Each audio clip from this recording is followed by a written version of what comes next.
Entertainers, డాన్సర్‌లో, సింగర్‌లో లేదంటే సెలబ్రిటీలో ఇట్లాంటోళ్ళతో 'big boss' పెట్టుకుంటే బానే ఉంటది. అందరికీ సరదాగా ఉంటది చూసుకోవడానికి అది. సరే మధ్యలో ఒకళ్ళో ఇద్దరో సామాన్యులు పెడితే అర్థంగానే ఉంటది. కానీ కాంట్రావర్సీ చేసిన వాళ్ళనే మేము పిలుస్తాం. తప్పుడుగా వ్యవహరించిన వాళ్ళనే మేము పిలుస్తాం. ఆహ్, ప సమాజంలో అల్లకల్లోలంగా వ్యవహరించే వాళ్ళనే మేము పిలుస్తాం అనే ధోరణి 'బిగ్ బాస్‌కి' అలవాటయింది. ఇప్పుడు తాజాగా ఇద్దరి పేర్లు 'బిగ్ బాస్'కి పిలుస్తారేమో అని చర్చ జరుగుతోంది. ఎవరైతే మొన్న ఒక పాస్టర్‌ని యాక్టర్ కమ్ పాస్టర్ గారు నటించినటువంటిది ఉంది గదా!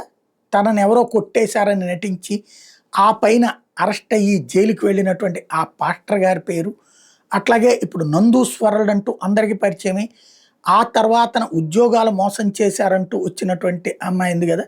వీళ్ళిద్దరిని ఏమన్నా 'బిగ్ బాస్‌కి' ఈ దఫా పిలుస్తారేమో అని చర్చ జరుగుతుంది.